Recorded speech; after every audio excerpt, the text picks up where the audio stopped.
Then 6.20, a bullet of mass m fired at 30 degree to the horizontal leaves the barrel of the gun with a velocity v. The bullet hits a soft target at a height h above the ground while it is moving downward and emerges out with half the kinetic energy it had before hitting the target. Which of the following statements are correct in respect of bullet after it emerges out of the target? बाप रे, इसमें 6 option दे रखे हैं, कोई दिक्कत नहीं और मज़ा आएगा करने में। देखिए क्वेश्चन सिंपल ही है, 30 डिग्री वगैरह इससे हमें कोई मतलब नहीं है। आपकी बुलेट फायर हुई, इस तरह से गई, बीच में एक टारगेट आया लाइक दिस, इससे हिट हुई। हिट होने के बाद ये पहले जैसी पैराबोलिक पाथ में नहीं रहेगी, इसकी ट्रेजेक्ट्री थोड़ी सी चेंज हो जाएगी। मतलब ये जाती इस तरह से, लेकिन अभी हिट हो गई है तो ये थोड़ी सी इस तरह से गिर जाएगी, कुछ एनर्जी लॉस होगी। ठीक, यहाँ आप लिख दीजिएगा डॉट डॉट, मतलब क्या होता, विदाउट टारगेट, टारगेट नहीं होता तो, लेकिन ये टारगेट है तो ये इस तरह से जा रही है।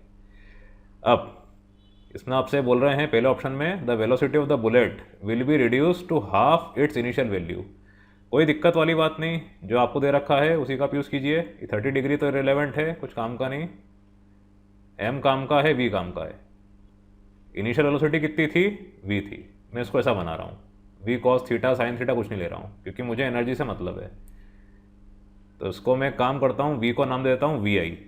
ठीक है, vi is equals to v, एक ही बात है। टारगेट से हिट करने के बाद इसकी वेलोसिटी हो गई vf, कुछ चेंज हुई, तो v फाइनल v इनिशियल। अब आप समझिए इस केस में हो क्या रहा है, आपको इसमें क्या दे रखा है, emerges out with half the kinetic energy it had before hitting the target. बस यही आपका की पॉइंट है, इससे ही आपका पूरा क्वेश्चन सॉल्व हो रहा है।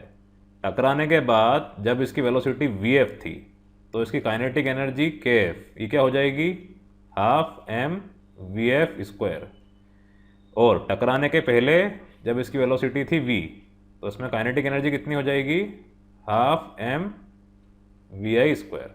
ठीक, या इन्होंने ऐसा कुछ बोला नहीं है, just before hitting the target ऐसा कुछ नहीं बोला, बिफोर हिटिंग द टारगेट, इसीलिए मैंने v लिया है। जस्ट बिफोर अगर ये बोलते तो मैं सोचता यहाँ पे कोई वेलोसिटी लेता, 4 केसेस बनते इसके, पर इन्होंने बोला जस्ट बिफोर, मतलब कि vi।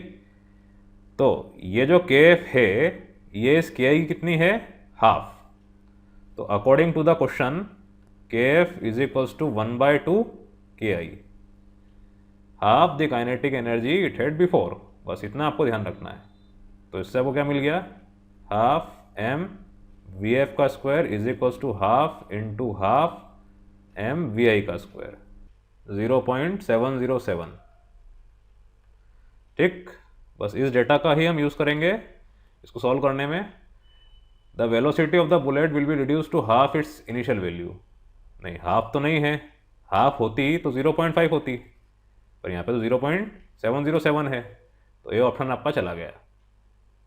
The velocity of the bullet will be more than half, हाँ ये बिल्कुल सही है, 0.5 से बड़ा है 0.707, ये तो आप जानते ही हैं।